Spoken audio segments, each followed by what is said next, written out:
दोस्तों YouTube studio में एक नया अपडेट आया हुआ है। अपडेट के हिसाब से आपको एक नया फीचर मिल रहा है। वो फीचर आपके लॉन्ग वीडियो पे, शॉर्ट वीडियो पे, लाइव वीडियो पे, किसी भी तरह का कोई वीडियो आप अपलोड करते हैं तो उसमें आपको ये फीचर देखने को मिलेगा। ये फीचर देखने के लिए आप किसी भी एक वीडियो पे क्लिक करेंगे YouTube स्टूडियो के अंदर। तो YouTube स्टूडियो के अंदर क्लिक करने के बाद आप पेंसिल वाले आइकन पर टैप करेंगे तो उसके बाद से आपको नीचे एक ऑप्शन नजर आएगा एल्टर्ड कंटेंट। एल्टर्ड कंटेंट पर क्लिक करने के बाद तो यहाँ पे हमें साफ लिखा नजर आता है do any of the following describe your content, यानी कि जो नीचे 3 बिंदुएं लिखे हुए हैं, अगर उनमें से आपका कोई वीडियो इससे रिलेटेड है तो आपको यस पे क्लिक करना है, अगर नहीं है तो आपको नो पे क्लिक करना है। तो इसमें लिखा क्या है चलिए मैं बताता हूँ आपको। तो इसमें पहले लाइन में लिखा हुआ है makes a real person appear to say और do something they did not say और डू, यानी कि जो चीज़ आप वीडियो के अंदर दिखा रहे हैं किसी को कुछ बोलते हुए, तो वो चीज़ जो बोली जा रही है वो किसी इंसान की आवाज़ है या फिर आपने AI से तैयार किया है, AI से तैयार किया है या किसी भी सॉफ्टवेयर से तैयार किया है जो कि ह्यूमन वॉइस नहीं है।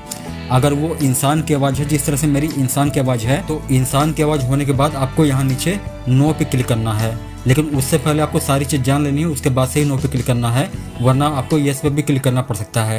तो अगर इंसान की आवाज़ है तो आपके लिए नो है। अगर आपने AI से जनरेट किया है या किसी भी सॉफ्टवेयर से आपने वो आवाज़ को जनरेट किया है तो फिर आप नीचे यस पे क्लिक करेंगे। अभी इसको मैं और डिटेल में बता दूंगा आपको आगे। दूसरे लाइन में लिखा हुआ है altered footage of real event और प्लेस, यानी कि जो चीज़ आप स्क्रीन पे दिखा रहे हैं अपनी वीडियो में, आप जो भी चीज़ दिखा रहे हैं, अगर आपका कुकिंग का चैनल है तो कुकिंग की चीज़ दिखा रहे हैं, अगर आप किसी इंसान को दिखा रहे हैं, अगर आप किसी जानवर को दिखा रहे हैं, अगर आप किसी भी प्लेस को दिखा रहे हैं, प्लेस मतलब जैसे लाल किला हो गया, ताजमहल हो गया, या ऐसी कोई भी चीज़ दिखा रहे हैं अगर आप, तो अगर वो रियल है, रियल का मतलब ये है कि डायरेक्ट उसको रिकॉर्डिंग किया गया है किसी भी कैमरे से या फिर उसकी फ़ोटो ली गई है, फोटो अगर दिखा रहे हैं आप, तो अगर वो फोटो डायरेक्ट खींची गई है उस चीज़ की और फिर आप अपनी वीडियो में दिखा रहे हैं तो उसमें फिर आपको नो पे क्लिक करना पड़ेगा।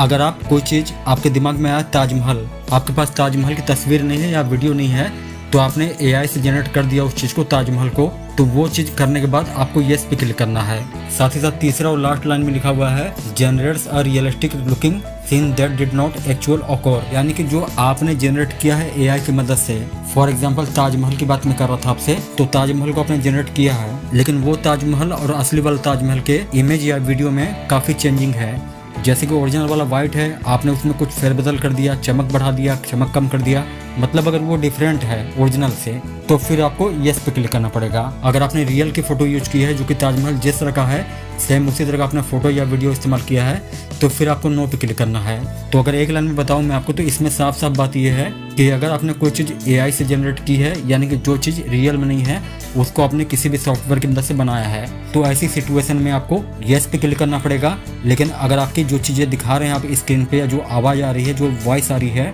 अगर वो रियल की है, रियल किसी आदमी की, औरत की या किसी की भी आवाज़ है, बच्चे की, और जो वीडियो में चल रहा है वो भी रियल का है, कैमरे से उसको शूट किया गया है बकायदे, भले आपने किया है नहीं किया उससे नहीं मतलब है, अगर वो चीज़ कैमरे से शूट हुई है तो फिर आपको नो पे क्लिक करना है। तो अगर आपका चैनल मोनेटाइज हो तो इससे ज़्यादा फर्क नहीं पड़ता आपकी इनकम पे, आपकी अर्निंग जो हो रही थी जिस तरह से होती थी उसी तरह से होती रहेगी। इससे सिर्फ और सिर्फ ये चीज़ होगा कि जब भी किसी के पास वो कंटेंट जाएगा तो उस पर क्लिक करने के बाद वो ये जान जाएगा कि इस चीज़ को ये AI की मदद से बनाया गया है या फिर ये रियल की चीज़ है। जैसे कि हाल ही में डीप फेक का ज़माना चल रहा था, डीप फेक से काफ़ी लोग परेशान थे, तो अगर डीप फेक वाली वीडियोस अपलोड करेंगे आप तो फिर आपको यस पे क्लिक करना पड़ेगा। जब यस पे क्लिक करेंगे तो देखने वाले को ये मालूम चल जाएगा कि ये रियल की चीज़ नहीं है बल्कि इसको AI के द्वारा बनाया गया है। तो ये चीज़ है, आपको यस नो पे क्लिक करना है। साइड डाउट में क्लियर कर दिया हूँ, अगर डाउट है कोई आपको तो आप कमेंट बॉक्स में पूछ लीजिएगा।